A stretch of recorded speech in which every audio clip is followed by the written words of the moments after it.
오늘도 복된 주일 이렇게 함께 예배할 수 있는 은혜 주심에 하나님께 감사드립니다. 오늘 우리 함께 나눌 하나님의 말씀은 사무엘상 9장 1절에서 10절까지의 말씀입니다. 사무엘상 9장 1절에서 10절까지의 말씀. 그 주보에는 21절까지 나왔는데 원래는 21절까지 다 살펴야 되는데요. 10절까지 말씀 한 절씩 교독하도록 하겠습니다. 제가 먼저 읽겠습니다.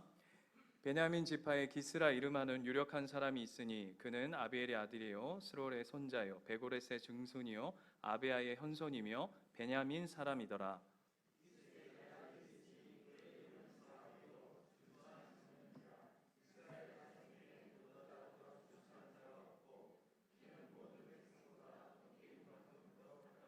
사울의 아버지 기스가 암나기들을 잃고 그의 아들 사울에게 이르되 너는 일어나 한 사환을 데리고 가서 암나기들을 찾으라 하며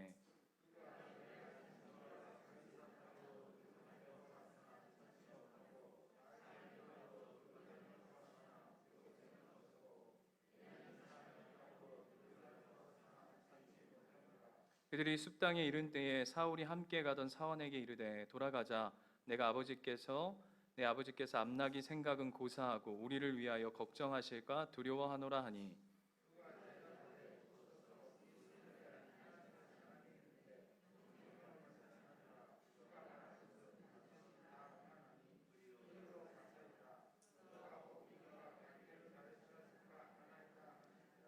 사울이 그의 사환에게 이르되 우리가 가면 그 사람에게 무엇을 드리겠느냐. 우리 주머니에 먹을 것이 다하였으니 하나님의 사람에게 드릴 예물이 없도다. 무엇이 있느냐 하니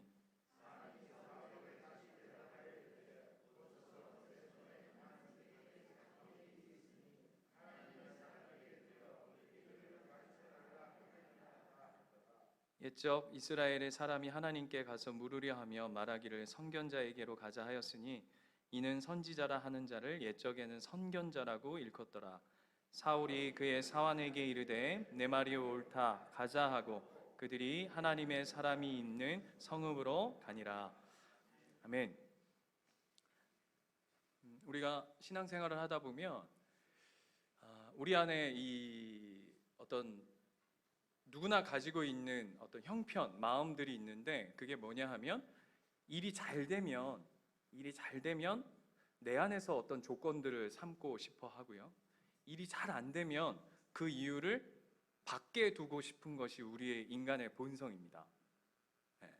아무도 지금 표정은 나는 아니다 라고 하는데 예전에 이제 소위 성공한 목사님들의 인터뷰들을 이렇게 잘 들어보면 이제 어떻게 해서 이 목회를 성공하게 되셨습니까? 이렇게 질문을 하면 이제 뭐 이유를 찾죠.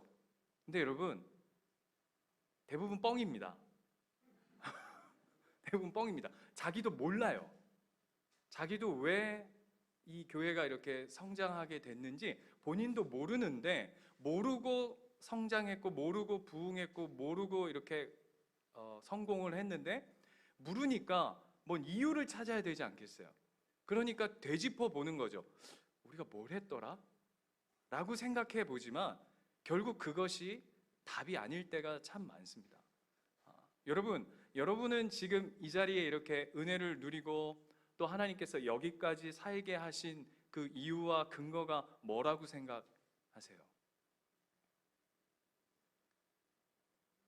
이렇게 질문하면 대부분 이제 나의 어떠함을 이제 되짚어 보죠. 그래도 내가 기도 생활을 좀 했는데 부르심. 너무 정답이 빨리 나오니까 제가 설교하기가 굉장히 당황스러운데 뭐 예를 들면 내가 그래도 우리 예수님교회를 위해서 이 개척 초기부터 하나님 앞에 얼마나 울부짖었고 그런 울부짖음을 안다면 하나님께서 교회에도 복을 주실 뿐만 아니라 나에게도 좀 주시지 않을까 이런 생각들을 우리가 혹 하곤 합니다. 미국 저 LA에 있는 분들 그런 분들은 혹 하는데 우리 교회 분들은 아닐 것이라고 사료됩니다. 그렇듯 사람은 내 안에 끝없는 근거들을 두고 싶어 하는 것이 누구나의 본성이죠. 혹시 제가 우리 교회가 너무 성장해서 제가 우리 친구들한테 공부하는 우리 학생들한테는 늘 이제 수능을 본다든지 뭐 학교에서 시험을 앞두면 기도하고 나서 꼭 그런 얘기 해주거든요. 너무 시험 잘 보지 마라. 괜히 너무 잘 봐가지고 막 1등 하고 막 수능 만점 받고 이래가지고 뭐 하나님께 영광, 예수님교회 담임 목사님, 전신욱 목사님께 영광 이런 얘기 괜히 골치 아프니까 뉴스에 나오고 이러면 골치 아프니까 적당히 한 2등, 3등 해도 되고 시험 좀 못 봐도 된다 뭐 이런 얘기 자주 하거든요. 예, 괜찮습니다. 너무 1등 안 하셔도 돼요. 예. 그런데 혹시 우리가 막 성장해가지고 저한테 전신욱 목사님 예수님교회가 이렇게 성장한 그냥 꿈꿔봅시다. 그냥 좋은 기분 좋잖아요, 그렇죠? 주일 아침에 이렇게 표정들이 너만 좋지 나는 별로 안 좋다 이런 표정이신데 인터뷰하면서 요인이 뭡니까? 그러면 저부터도 아마 여러분 이게 이럴 수는 있죠. 이 가식덩어리여서 가식덩어리 인간인지라 속으로는 그래 내가 그래도 사역을 열심히 해서 그렇지라고 생각하면서도 겉으로는 이렇게 얘기할 수 있죠. 우리 교인들의 수고와 눈물과 헌신 때문에 우리 예수님교회가 이렇게 믿음으로 든든히 세워진 줄 믿습니다. 이렇게 얘기하거든. 기도 많이 해주세요. 기도 많이 하면서 오늘의 설교를 네가 잘 기억해라. 이렇게 서로 나눌 수 있는 추억거리가 되었으면 좋겠습니다. 오늘 9장 말씀은 우리가 읽었던 9장 말씀은 지난주에 이스라엘 백성이 하나님 앞에 그리고 사무엘 앞에 왕을 달라, 왕 주세요.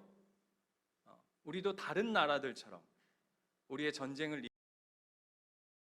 것이 또 뭐냐면 판결을 기가 막히게 할 수 있는 그런 세상 왕들 같은 그런 왕을 우리에게도 주십시오 라고 이야기했습니다. 그랬더니 7장 끝부분 한번 볼까요?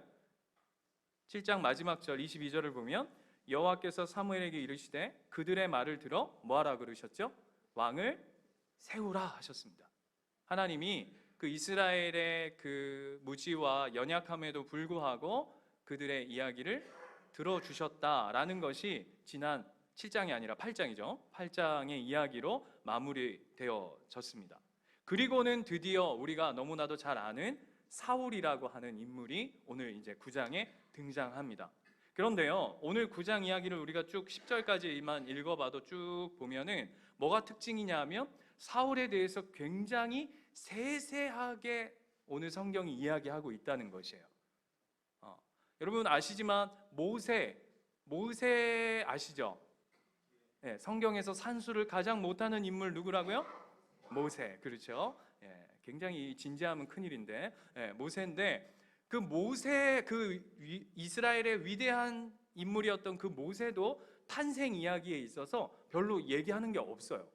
그리고 그가 어떤 사람이었다고도 얘기 없고 레위 남자가 레위 여자와 결혼했더니 어떤 아이를 낳았다라고 얘기하고는 모세 이야기가 쑥 지나가 버리는데 오늘 사울은 굉장히 세세하게 이야기해 주고 있습니다. 1절 말씀부터 한번 볼까요? 그것이 사울부터 시작하는 것이 아니라 아버지부터 아버지 그 위를 얘기해 주고 있어요. 1절 보시면 베냐민 지파의 기스라 하는 유력한 사람이 있으니 그는 아비엘의 아들이요 스롤의 손자요 베고렛의 증손이요 아비아의 현손이요 베냐민 사람이더라 라고 얘기합니다. 이 기스는 어떤 뜻을 가지고 있냐 하면요, 거기 보면 옆에 바로 그 기스라고 하는 자를 수식하고 있는 단어가 뭐냐면 유력한 자다라고 얘기합니다. 유력한 자.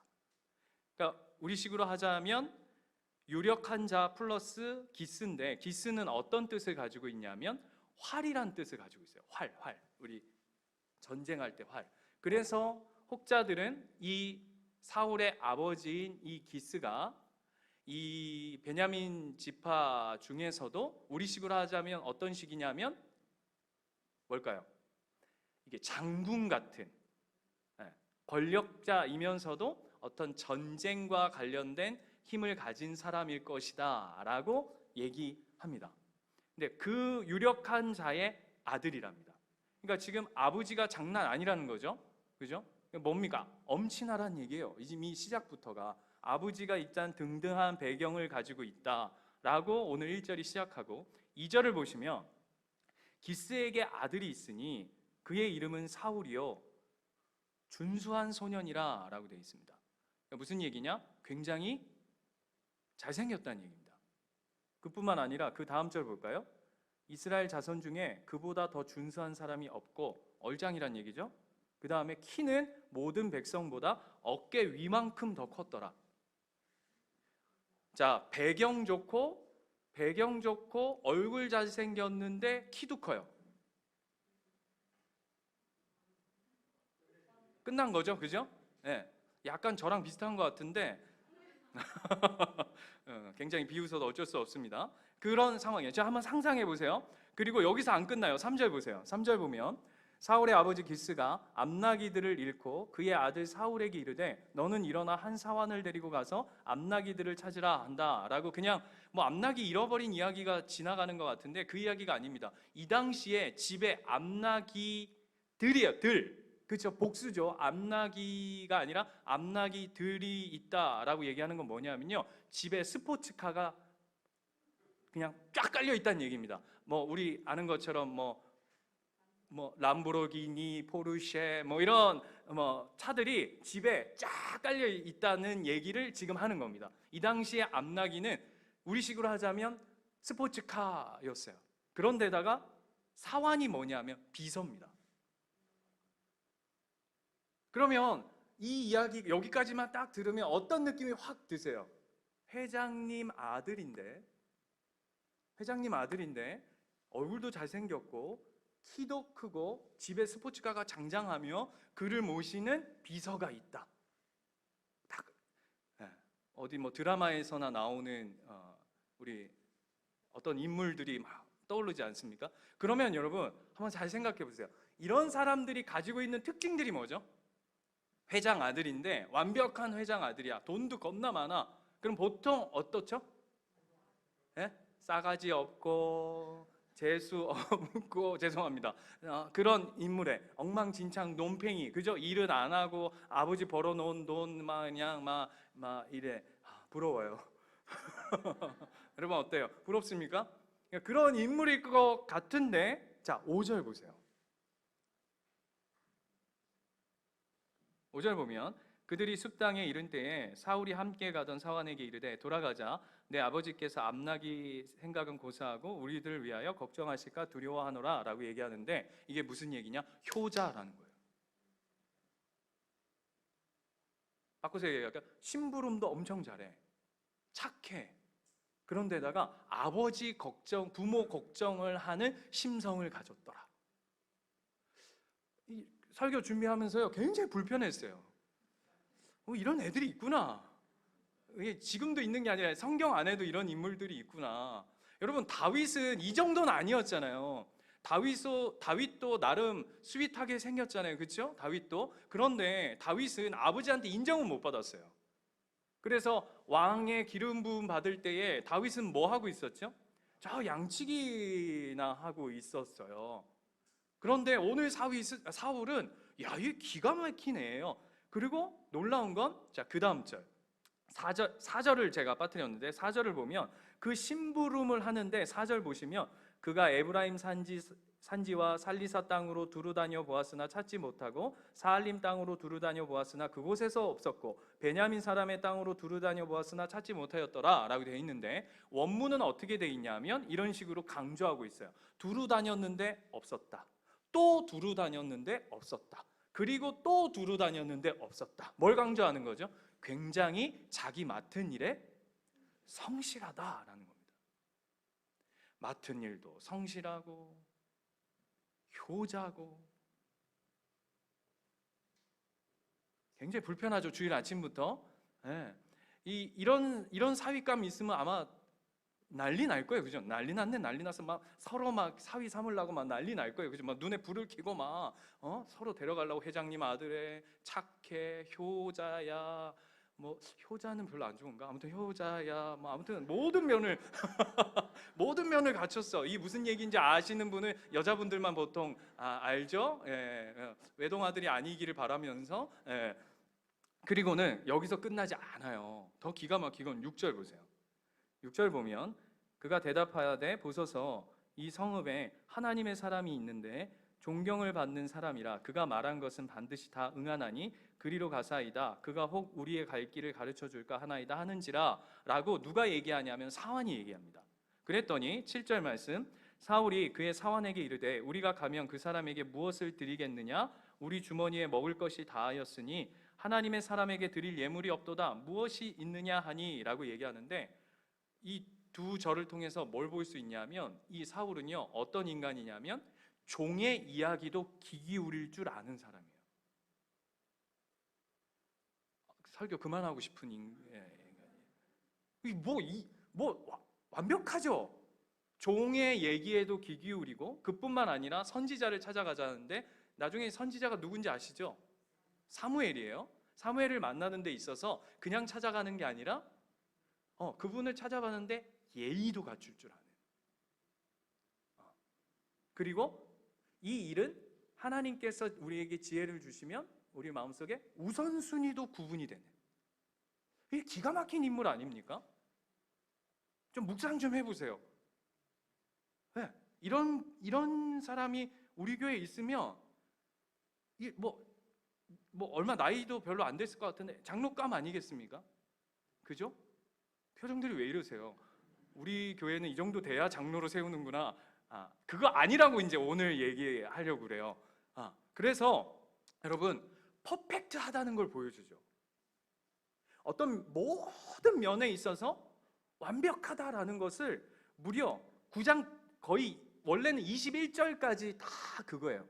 그리고 제가 읽진 않았지만 21절도 보시면 사울이 대답하여 이르되, 이제 사무엘이 사울한테 그 얘기 한 거거든요. 이제 너를 기름 부으려고 한다. 그랬더니 사울이 뭐라고 얘기하냐면, 사울이 대답하여 이르되 나는 이스라엘 지파에서 가장 작은 지파 베냐민 사람이 아니니까, 또 나의 가족은 베냐민 지파 모든 가족 중에 가장 미약하지 아니하니까. 미약합니까? 아까 분명히 1절에서 뭐라 그랬죠? 유력하다라고 시작했어요. 그런데 마지막 어떻게 끝나냐면, 당신이 어찌하여 내게 이 같은 말씀을 하시니까 라고 얘기하면서 겸손으로 그냥 말뚝을 그냥 마지막까지 그냥 팡 받는 완벽한, 거의 퍼펙트한 인물이에요. 그래서 제가 여러분 몇 번 말씀드렸지만 이 사무엘서로 강의하고 설교하고 이런 것만 수십 번을 했어요. 그래서 이 본문으로 저희 예수님교회 9장 하기 전까지만 해도 어떻게 설교했냐면, 그래, 하나님께 쓰임 받는 자의 모습, 그의 됨됨이, 그 성실함, 겸손함, 그의 온전함, 그의 완전함, 이렇게 하나님 앞에 진짜 이 신실한 모습으로 달려가는, 그래도 사울의 모습을 본받는 자로 살아가자. 이게 그동안의 제 설교 메시지였어요. 그리고 그렇게 공부했고 그렇게 배웠어요. 그런데 저희가 지금 BTS 로마서 하고 있고, 로마서가 지금 그거거든요. 내용이 이제 BTS 하시는 분들만 이게 무슨 얘기 하는지 아실 거예요. 인간의 인간됨은 결론이 뭐냐면 없다. 그 안에 아무것도 없다. nothing 이라는 게 이제 로마서의 핵심인데, 그걸 계속 묵상하다가 9장을 봤는데 어떤 느낌이 확 오냐 하면, 그게 아닌데, 지금 사울의 어떤 됨됨이를 얘기하는 게 아닐 텐데. 왜 아니죠? 왜 아니죠, 여러분? 핵심이 뭐예요? 핵심이 뭐죠? 실패하잖아요. 사울이 실패하잖아요. 그러면 앞뒤가 지금 안 맞는 거예요. 앞은 완벽한 존재를 들이냈는데 그가 뒤에는 실패한다. 그러면 우리가 앞을 본받자 이러면 결론이 어떻게 나는 거죠? 우리도 실패하는 자리로 가는 거네. 그럼 설교를 시큰하고 은혜로 아시자라바야 콜롬비아 사울의 성실함을 본받자, 이 얼마나 꼼꼼하고 책임감 있고 이런 효자스럽고 이 모든 걸 갖춘 사람의 모습을 우리가 지켜가는 사람으로 삽시다 하면, 지금 성경을 거꾸로 얘기하는 거가 되는 거더라고요. 그러면 이렇게 질문이 생겼어요. 그럼 왜 하나님이 이 사울을 이토록 완벽한 존재로 드러내실까? 드러내실 뿐만 아니라 사울이 어떤 존재냐면 완벽하다라고 얘기하고 있어요. 뿐만 아니라 성경이 그렇게 얘기할 뿐만 아니라 이스라엘 백성도 그에 대해서 화답해요. 그게 어디냐면 11장 가보세요. 11장 12절. 성경만 사울이 완벽하다라고 얘기하는 게 아니라 이스라엘 백성도 사울의 사울됨을 엄청 기뻐하며 고백하는 자리가 있어요. 인정하는 자리가 있어요. 11장 12절, 사무엘상 11장 12절 보시면 백성이 사무엘에게 이르되 사울이 어찌 우리를 다스리겠냐고 한 자가 누구니이까 그들을 끌어내서서 우리가 죽이겠나이다. 이게 무슨 얘기냐면 이 앞전 사건이 무엇이었냐면 불량배들이 사울이 왕으로 기름 부음을 받고 나서 조롱해요.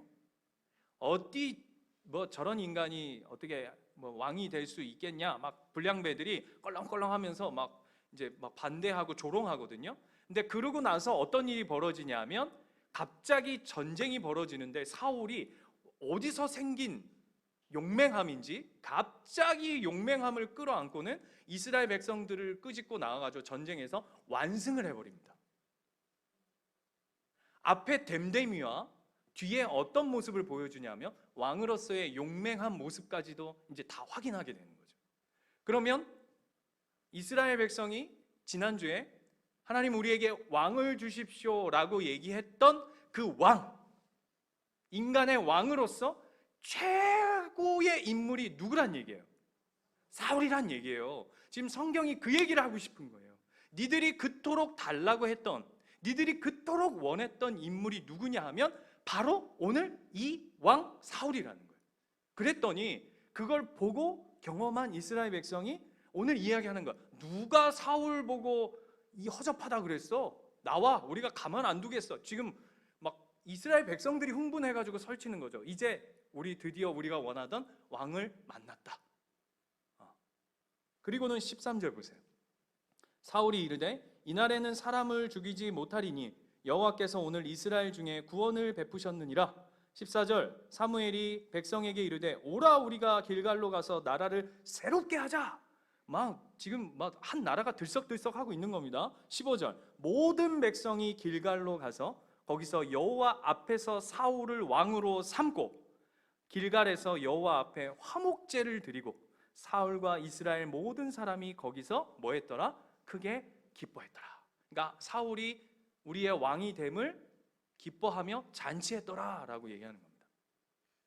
이렇게 인정한 사람이 누구라고요? 사울이라고요. 근데 왜 이렇게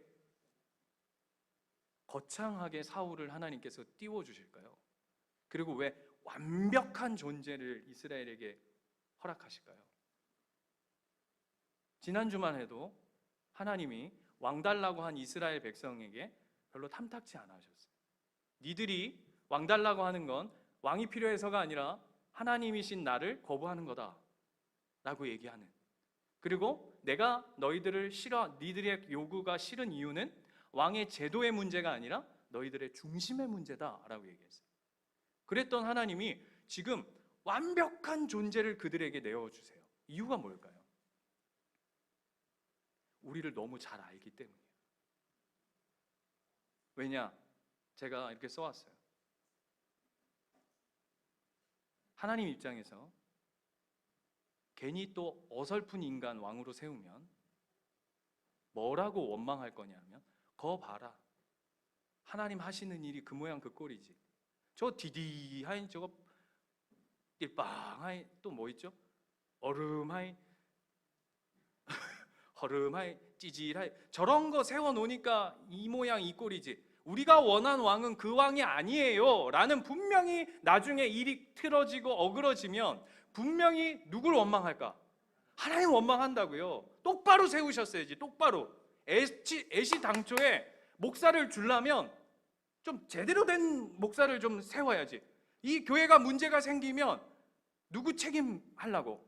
하나님 원망할까봐 하나님이 그 꼬라지를 너무 잘 아시기에 어떤 존재를 세웠냐면 가장 완전한 존재, 그들이 볼 때 최고의 작품을 하나님이 그들에게 내어주신 거예요. 그게 누구였다고요? 사울이에요. 그런데 뭐가 문제죠? 그런데 실패하더라.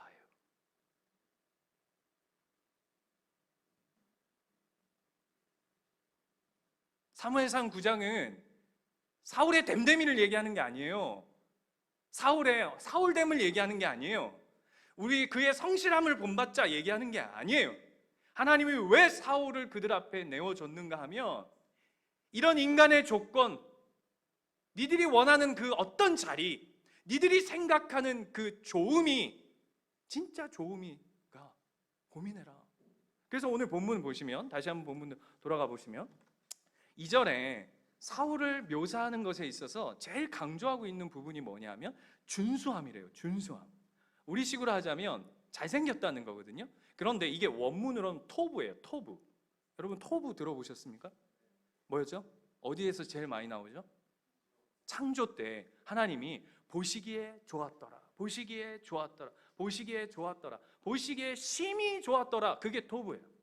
그게 오늘 단어로 준수함이라고 되어져 있어요. 굿이죠. 우리식으로 하잖아요. 굿. 그런데 자, 창세기 6장으로 한번 가봅시다. 이 준수함이 뭐가 문제길래 하나님은 도대체 사울을 통해서 우리에게 무슨 얘기를 하고 싶은 걸까?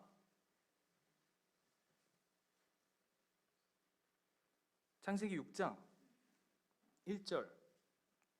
지금 쫓아는 오고 계신 거죠?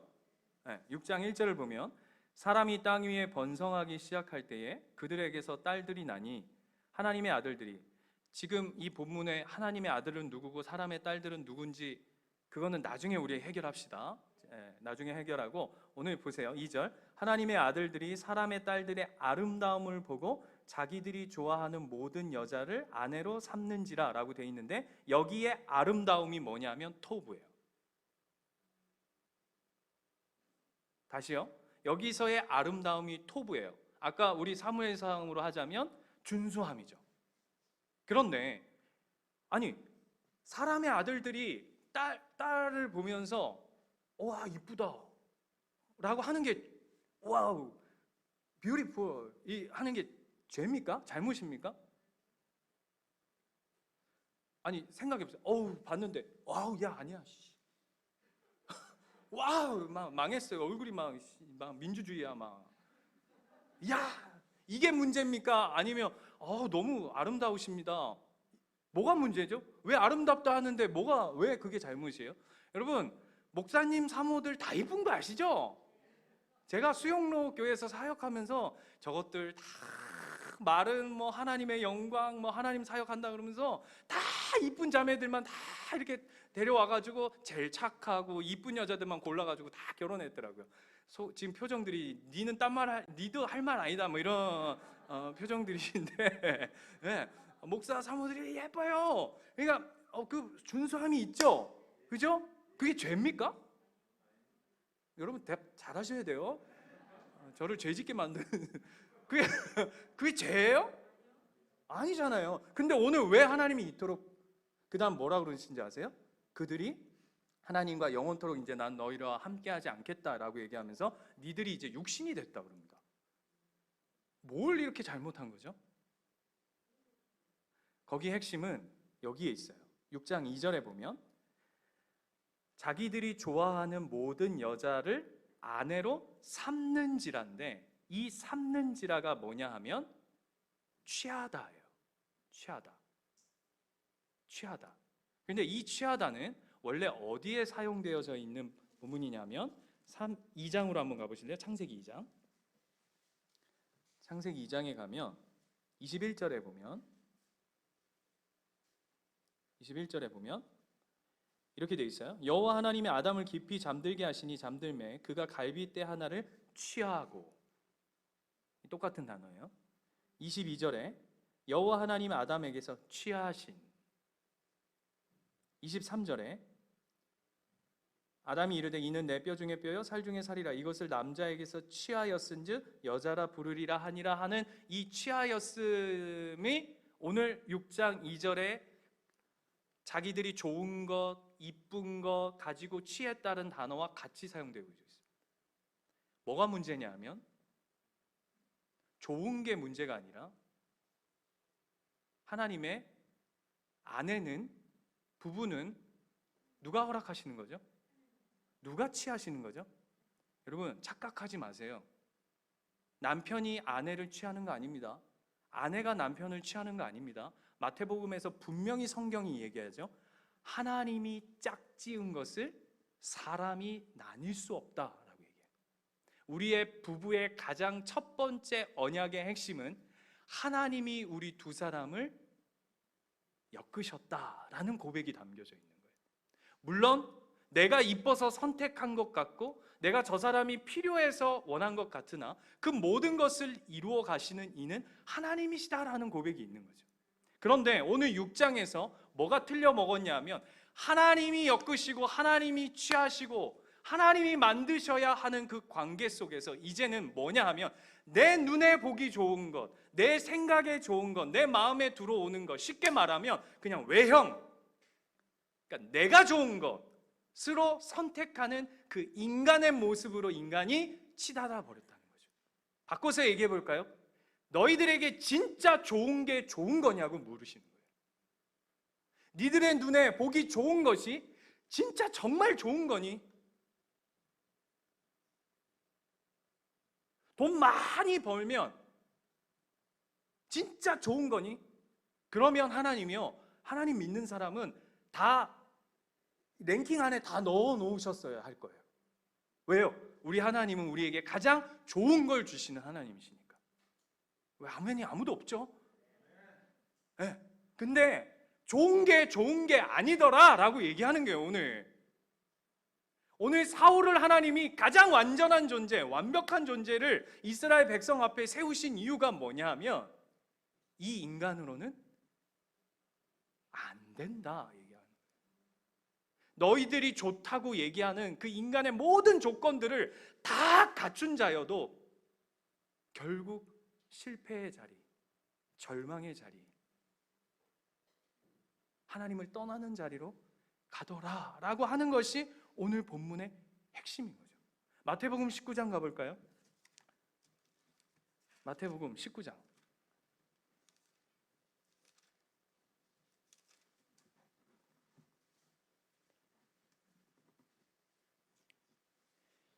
사람의 조건, 사람이 좋다 하는 것이 진짜 좋은 것일까라고 얘기하는 것에 대해서 오늘 19장 23절 보세요. 23절 보면 예수께서 제자들에게 이르시되 내가 진실로 너희에게 이르노니 부자는 천국에 들어가기가 어렵다라고 얘기합니다. 그랬더니 다시 너희들에게 말하노니 낙타가 바늘기로 들어가는 것이 부자가 하나님 나라에 들어가는 것보다 쉬우니라. 무슨 비유입니까? 어렵다는 얘기예요.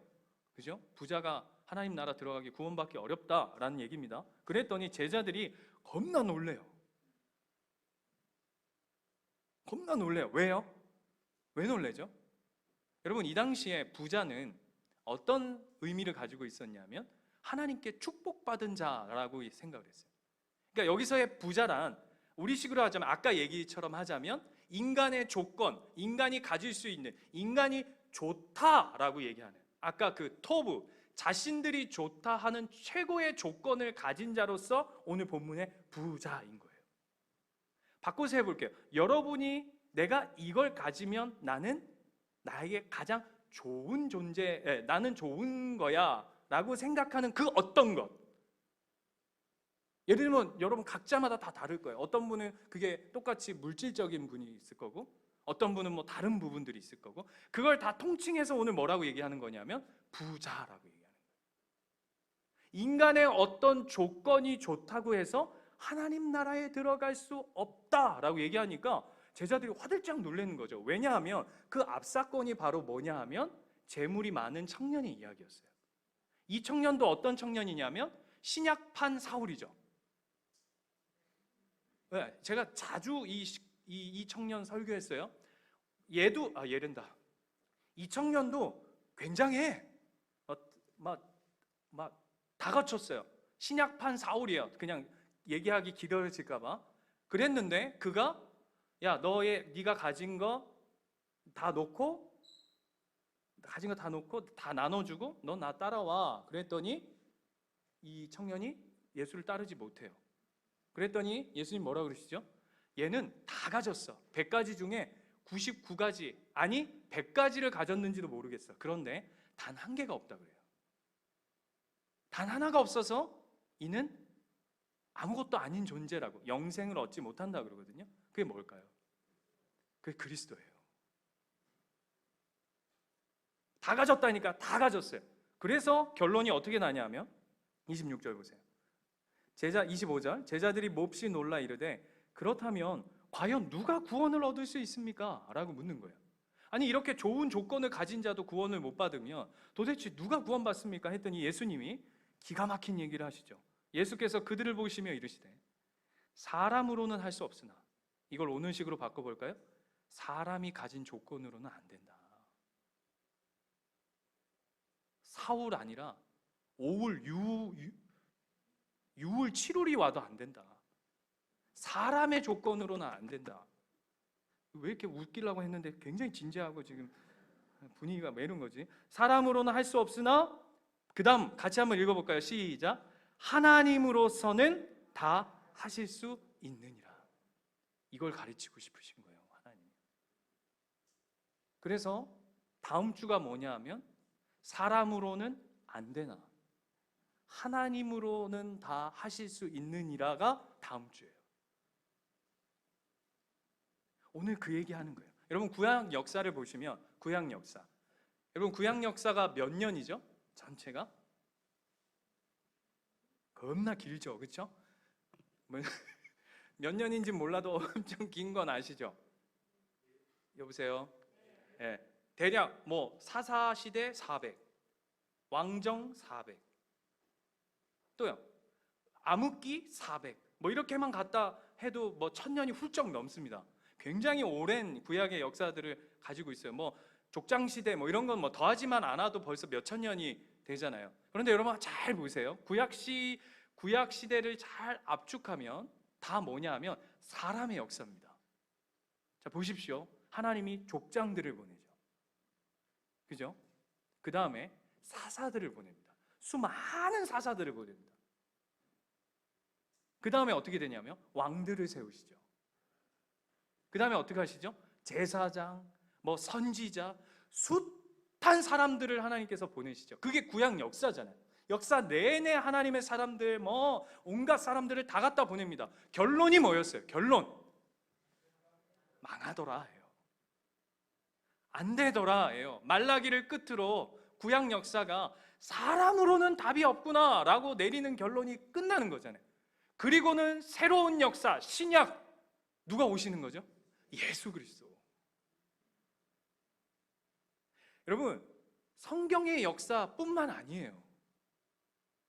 우리가 살아가고 있는 이 현실 속에서도, 이 현실 역사가 진행되어지는 그 초창기 중세 시대만 해도 우리의 신앙과 이 세상이 같이 있었죠.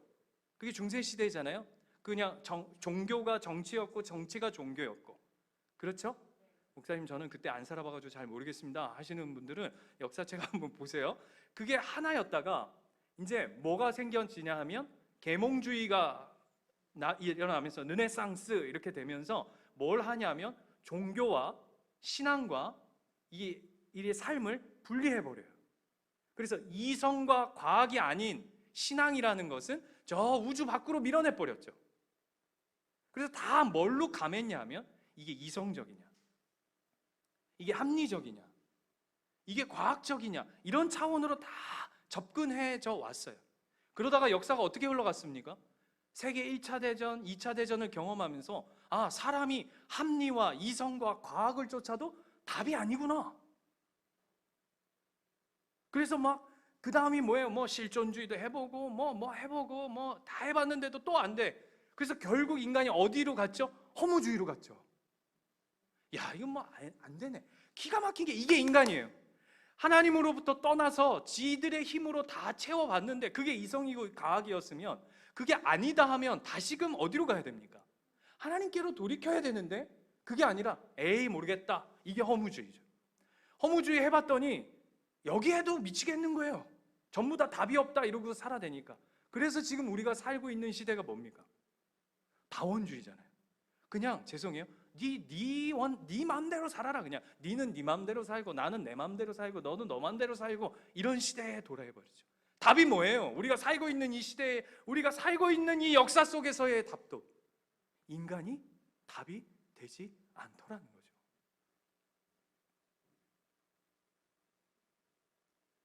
여러분, 죄송해요. 이건 그냥 통계니까. 학교에서, 대학교에서 자살률이 제일 높은 데가 어디입니까? 예?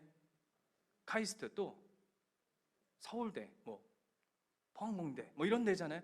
공부 잘하는 애들이 자살해요. 우리가 보면 아니 왜? 그래서 그런 학교들마다 뭐가 있죠? 자살 방지 이런 시스템들을 구축해 놓을 정도로 아이들이 대학교에서 목숨을 굉장히 많이 버려요. 우리 같이 공부 못하는 입장에서 보면 기가 차. 아니 야, 죄송 용서하고 들어주세요. 아니 나도 사는데, 야 꼴등인 나도 사는데 와 2등 했다고 목숨을 버려. 이 놀라움. 여러분 안 그러세요? 왜 여러분 눈은 왜 나를 동조하지 않고 나름 나 공부 좀 했다 이런 겁니까?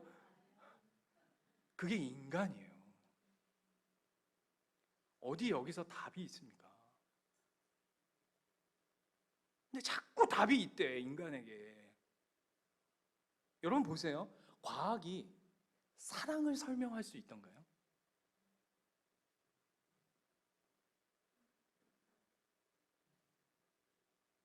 제가 질문해 볼게요. 한번 답해 보세요. 세상에게 이렇게 질문하면 당신은 어디로부터 왔습니까? 라고 얘기하면 세상은 답을 못 해요. 우리는 시작부터가 무지예요. 시작부터가. 그죠? 시작부터가 무지라고요. 예를 들게요. 여러분, 여러분의 삶의 주인이 여러분이 아니라는 걸 가장 극명하게 여러분이 매일마다 확인하는 게 뭐죠? 예? 아침에 눈 뜨는 거. 반대로 집사님. 여러분 자잖아요. 그죠? 여러분 자는데, 여러분은, 죄송해요. 저와 여러분은 자빠져 자는데, 내 몸은 살아가죠. 그러면 뭐에 바꿔서 얘기하면 내 몸의 주인이 내가 아니란 얘기죠. 그게 더 극단으로 간 게 뭡니까? 죽음이잖아요. 내가 내 몸의 주인이라면 죽음은 내 인생에 있으면 안 되지. 잠도 자면 안 돼, 여러분은. 여러분을 스스로 통제하고 제어할 수 있어야 되는데 우리는 연약한 존재라 잠을 자고 죽잖아요. 그러면 결론이 뭐냐 하면 우리의 주인이 따로 있다는 얘기잖아요. 근데 왜 그런 생각들은 안 하냐고. 안 하잖아요. 그래서 뭐 과학적으로 분석하고 뭐 드러난 사실들에 대해서는 분석하지만 우리가 어디로부터 왔는지, 우리가 죽으면 어디로 가는지에 대해서는 우린 무지잖아요. 무지. 그게 뭡니까? 인간에겐 답이 없다라는 얘기잖아요. 하나님이 그걸 우리에게 드러내시는 거예요. 그게 누구냐? 사울이에요. 그 사울이 뭔지 아세요? 그게 우리예요. 우리가 갖추고 싶은 조건, 우리가 붙잡고 싶은 인간의 인간됨, 내가 놓지 못하는 내 안에 가진 어떠함. 그래서 여러분, 죄송해요. 우리 교회에 아무도 그런 사람이 없을 건데 전신욱 목사 보고 온 사람이 분명히 말 잘해야 되는데 한 명 있을 겁니다. 저희 와이프. 근데 절 보고 오면, 목사 보고 온 사람은 목사 때문에 반드시 시험 들 거예요. 잘 기억하십시오. 사람 보고 온 사람은 사람 때문에 실망할 거예요. 왜냐하면 하나님이 반드시 딛고 넘어가게 하시는 과정이기 때문이에요. 왜? 사람으로는 되지 않는다. 그거 보이는 거예요. 사울을 읽으면 야 나도 이렇게 살고 싶다가 아니라 야 이런 사람도 있네가 아니라 우리가 우리 인생의 답이 아니구나 라는 걸 끝없이 인정하는 자리로 가는 겁니다. 제가 아까 목사님들 인터뷰를 하면 뭐 이것 때문이다, 내가 뭐 이거 해서 이렇게 성장했다라고 하는 게 뻥이라고 말씀드렸던 이유가 뭐냐면 그렇게 자기 자신에 대해서 자부했던 목사님들이 뭐 그런 얘기 하시거든요. 난 지금도 개척하면 뭐 또 새롭게 성공할 자신이 있다 막 이렇게 막 얘기하시거든요. 근데 진짜 개척하면 어떻게 되는 줄 아세요? 안 돼. 그래서 어떻게 되시냐면 예전에, 죄송합니다, 이렇게 표현합니다. 자신이 자부했던 곡을 계속 돌리죠. 예전에 했던 교회에서 성공했던 프로그램들을 막 돌려. 근데 안 돼. 안 돼야 돼요. 반드시 안 돼야 됩니다. 하나님이 그리고 안 되게 하실 거예요. 왜죠? 그것 때문이 아니라, 사람의 조건 때문이 아니라, 너의 열심 때문이 아니라 하나님이 하셨다는 걸 보여내기 위해서. 그게 교회예요. 교회의 놀라운 존재의 신비가 뭔지 아세요? 다 달라. 어떻게 이렇게 달라? 로또야. 안 맞아. 그죠? 진짜 안 맞아. 안 맞은 사람들이 수십 명이 모여 있어. 그죠? 그리고 다 자기 스타일들이 다 있어요. 김 스타일, 박 스타일, 이 스타일, 최 스타일, 전 스타일, 뭐 다 있어요. 또 보면 꼭 망할 것 같은 사람들끼리 모여 있어. 저거 어째 돌아가지? 근데 하나님께서 기가 막히게 교회를 돌려가셔요. 세워가셔요. 무너지지 않게 하셔요. 왜요? 그게 우리의 우리됨 때문이 아니라, 인간의 인간됨 때문이 아니라, 우리가 자고 우리가 누워 우리가 아무것도 아닌 그 순간에서도 영원토록 하나님의 하나님 되심이 우리를 붙들어가고 있는 거죠. 고린도전서 15장 10절 말씀. 고린도전서 15장 10절 말씀.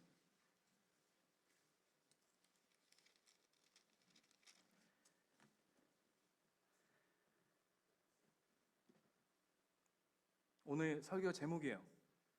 같이 읽을까요? 시작. 그러나 내가 나된 것은 하나님의 은혜로 된 것이니 내게 주신 그의 은혜가 헛되지 아니하여 내가 모든 사도보다 더 많이 수고하였으나 내가 한 것이 아니요 오직 나와 함께 하신 하나님의 은혜로다. 아멘이십니까? 나된 것은 하나님의 은혜인 줄 믿습니다.